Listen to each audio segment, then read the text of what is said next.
చచ్చిపోతే ఇదివరకు పొలాల కాడనో లేకపోతే వాక్ కాడనో చెరువు కాడనో దాన సంస్కారాలు చేసేది. కానీ కేసీఆర్ గారి ప్రభుత్వం వచ్చినాక వైకుంఠ ధామాలు ప్రతి ఊళ్ళో మనం కట్టుకున్నాం. అట్లే పిల్లలు ఆడుకునే తందుకు ప్రతి ఊళ్ళో క్రీడా ప్రాంగణాలు, పెద్ద మనుషులు వాకింగ్కి పోదలుచుకుంటే ప్రతి ఊళ్ళో పల్లె ప్రకృతి వనాలు. దేశంలో ఎక్కడ ఉన్నాయా ఇవన్నీ? ఎక్కడ భారతదేశంలోని 28 రాష్ట్రాల్లో ఏ రాష్ట్రంలో ఈ పరిస్థితి లేదు. ఇది మనది మనం ఇచ్చుకుంటున్న సర్టిఫికేట్ కాదు. కేంద్ర ప్రభుత్వం ప్రతి సంవత్సరం ఉత్తమ పంచాయతీలకు అవార్డులు ఇస్తుంది. ఏం చేసినారు తెలుసా కేంద్ర ప్రభుత్వం వాళ్ళు? ఒక సంవత్సరం 22, 21లో అనుకుంటా 2021, 22 మొత్తం భారతదేశంలో సంసద్ ఆదర్శ గ్రామీణ యోజన అనే కార్యక్రమం కింద 20 ఉత్తమ పంచాయతీలు ఎక్కడున్నాయి అని లెక్కదీస్తే 20కి 20 తెలంగాణలో ఉన్నాయని చెప్పి కేంద్ర ప్రభుత్వం ప్రకటించింది. గది కేసీఆర్ గారు చేసిన పని. అట్లాగే జనాభా పరంగా తీసుకుంటే మన రాష్ట్రం కేవలం 3%, భారతదేశం మొత్తం జనాభాతో పోలిస్తే 3% జనాభా తెలంగాణది. కానీ జాతీయ ఉత్తమ పంచాయతీ అవార్డులు పంచాయతీరాజ్ దినోత్సవం రోజు కేంద్ర ప్రభుత్వం ప్రకటిస్తే 3% జనాభా ఉన్న తెలంగాణ 30% అవార్డులు గెలుచుకున్న విషయాన్ని నేను మీకు గుర్తు చేస్తూ ఉన్నా.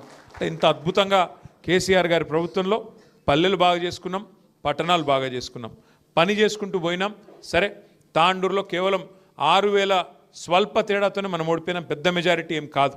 కానీ సరే, ఓటమి ఒక ఓటుతో ఓడిపోయినట్టే, టాస్లో పోయినట్టే. ఇక మీకు తెలుసు సర్పంచ్లకు పార్లమెంట్ ఎలక్షన్ గెలుచుడు ఈజీ, కానీ పంచాయతీ ఎలక్షన్ గెలుచుడు కష్టం అబ్బా. ఎందుకంటే మీకు ఎరికే ఒక్కొక్క ఓటుకు అంత విలువ ఉంటుంది. ఇక ఒక్కొక్క మనిషిని పట్టుకోవాలి, బతిమలాడాలి, దండం పెట్టాలి, అయ్యా అప్ప అనాలి. మీరు వాగ్దానాలు ఇచ్చింటారు, మీరు చాలా మాటలు చెప్పింటారు, నేను ఇది చేస్తా అది చేస్తా అని. కాబట్టి నాకు తెలుసు మీకు కష్టం. అందుకే మీకు ఇచ్చే మాట ఒకటే, ఈ 2 ఏళ్ళు కొంత కష్టం ఉంటుంది మనకు. ఎందుకంటే వీళ్ళ దగ్గర పైసలు లేవు, వాళ్ళు పైసలు ఉన్నాయని ఢిల్లీకి పంపుట్లోనే బిజీగా ఉన్నారు వీళ్ళంతా. మొత్తం వీడికెళ్ళి మూటలు కట్టాలి, రాహుల్ గాంధీకి పంపాలి, ఆడనో ఇన్నో కుర్చీ కాపాడుకునేందుకు కింద మీద పడి కుర్చీ కాపాడుకోవాలి తప్ప వాళ్లకు ప్రజలకు సేవ చేసే ఆలోచన వీళ్ళకు లేదు. చూడండి, మీరు ఆలోచన చేయండి. ఎందుకంటే ఈ 2 ఏళ్లలో ఎంతమందిని ఎన్ని రకాలుగా మోసం చేసినారో శ్రీనివాస్ యాదవ్ గారు వివరంగా చెప్పినారు. ఎస్సీలను మోసం చేసినారు, ఎస్టీలను మోసం, బీసీలను మోసం, రైతులను మోసం, మహిళలకు మోసం, యువతకు మోసం, విద్యార్థులకు మోసం. వీళ్ళ చేతిలో మోసపోని వాళ్ళు ఎవరు లేరు. ఏమైనా ఏం చేసినారు రాయి అంటే ఇంకా ఫ్రీ బస్ ఒకటి చెప్తారు. అది ఫ్రీ బస్ ఎట్లయితుందో నాకైతే ఇంతవరకు అర్థం కాలే. మీకు వాళ్ళకన్నా అర్థమైతే నాకు చెప్పురు జర. మహిళలకు ఫ్రీ అంట, కానీ వాళ్ళు ఎంబడి ఉండే మగవాళ్ళకు డబుల్ టికెట్ అంట. ఇక అది ఫ్రీ ఎట్లయితుంది? మళ్ళీ వాళ్ళ ఇంట్లో ఉండే పిల్లలకు 25% బస్ పాసులు పెంచారు. ఇక అది ఎట్లా ఫ్రీ అవుతుంది చెప్పు, నాకు అర్థం కాదు. ఇక మళ్ళీ ఫ్రీ బస్సు అని ఉదరగొట్టుడు. మొత్తం అందరూ మోసపోయి బాధపడుతున్నారు. గ్రామాలలో రైతులైతే కోపం మీద ఉన్నారు. మీకు తెలుసు నాకంటే బాగా, రుణమాఫీ కాలే, రైతు బంధు రాదు, ఇదివరకు కరెక్ట్గా వచ్చే కరెంట్ ఇప్పుడు కరెక్ట్గా వస్తలేదు, యూరియా ఆఖరికి యూరియా అన్న కరెక్ట్గా ఇచ్చే ముఖం ఉన్నది వీళ్ళకు. యూరియా కోసం ఇలా యుద్ధాలు చేయాల్సిన పరిస్థితి పాపం రైతులకు ఇలా ప్రతి గ్రామంలో ఉన్నది. అందుకే ఇప్పుడు మళ్ళీ ఎక్కడ లైన్లు కడతారో మళ్ళీ ఎక్కడ తంతారో అని భయంతో కొత్త దుకాణం తెరిచిరు వీళ్ళు. ఏందట అంటే ఇదివరకు యూరియా షాపులలో దొరుకుతుండే, ఇప్పుడు యాప్లో దొరుకుతుందంట. ఫోన్లో యాప్ ఉండాలనంట, యాప్లో దొరుకుతుందంట. మరి షాప్లో యూరియా అయినోడు యాప్లో ఇస్తాడే? నాకు తెలియ కడతా, ఆడు ఉంటేనే కదా ఇది ఇచ్చేది. ఇక గట్లున్నది ఇలా కథ. ఎందుకంటే లైన్లు కనబడద్దు, దాచిపెట్టాలి. ఎన్ని రోజులు దాస్తావు? 10 ఏళ్ళు మరి కేసీఆర్ ప్రభుత్వంలో ఎందుకు లైన్లు లేకుండే? ఎందుకంటే నడిపేటోనికి తెలివి ఉండాలా, నడిపేటోనికి రైతుల మీద గుండెల్లో ప్రేమ ఉండాలా. అది కేసీఆర్కు ఉండే, నీకు లేదు. ఇంకొక్క ముచ్చట చెప్పి నేను బంద్ చేస్తా. ఏమన్నా అడిగినావు అనుకో గట్టిగా, ఏమా ఎందుకు చేస్తలేరు, మరి 100 రోజులు 6 గ్యారెంటీలు అన్నారు కదా, ఏడవైనా స్వామి అంటే ఒకటే అబద్ధం చెప్పుడు నేర్చుకున్నారు. ఇక అప్పుల పాలైపోయింది రాష్ట్రం. అప్పులైపోయినాయి. అబద్ధం చెప్పినా అతికేటట్టు ఉండాలి.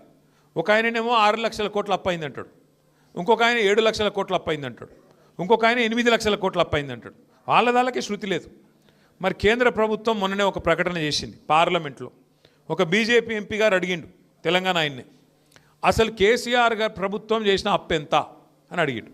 అడిగితే కేంద్ర ప్రభుత్వం రిజర్వ్ బ్యాంక్ ఆఫ్ ఇండియా దగ్గర లెక్కలు తీసుకొని, కాగ్ లెక్కలు తెప్పించుకొని మొత్తం చాన్బీన్ చేసి పార్లమెంట్లో ప్రకటించింది. ఏమని ప్రకటించింది? 2014 జూన్ 2 నాడు కేసీఆర్ గారు ముఖ్యమంత్రి అయిన నాడు రాష్ట్రం నెత్తి మీద ఉన్న అప్పు 72,000 కోట్లు. కేసీఆర్ గారు డిసెంబర్ 3, 2023 నాడు రాష్ట్ర ప్రభుత్వం నుంచి జరిగిన నాడు ఉన్న అప్పు 3.5 లక్షల కోట్లు. అంటే 3.5 లక్షల కోట్లల్లో మనకు విరాసత్గా వచ్చిన 72,000 కోట్ల అప్పు తీసేస్తే 2,80,000 కోట్ల అప్పు మాత్రమే మన ప్రభుత్వం చేసింది. మరి ఏం చేసిండు కేసీఆర్ గారు అప్పు చేసి? ఏం చేసిండు అంటే మీ వికారాబాద్ను జిల్లా చేసిండు. వికారాబాద్లో ఒక మెడికల్ కాలేజ్ పెట్టిండు. వికారాబాద్లో ఒక నర్సింగ్ కాలేజ్ పెట్టిండు. మీ తాండూరులో ఉండే తాండాలను గ్రామ పంచాయతీలు చేసిండు.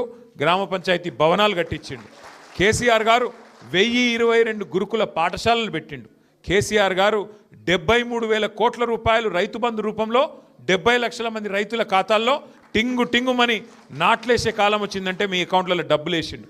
కేసీఆర్ గారు 200 రూపాయల పెన్షన్ను 2,000 రూపాయలు చేసిండు. 15 లక్షల మంది ఆడపిల్లల పెళ్లిళ్ళు 1,00,000 రూపాయలు ఇచ్చి కళ్యాణ లక్ష్మి కింద షాదీ ముబారక్ కింద బ్రహ్మాండంగా ఆడపిల్లల పెళ్లిళ్ళు చేసిండు.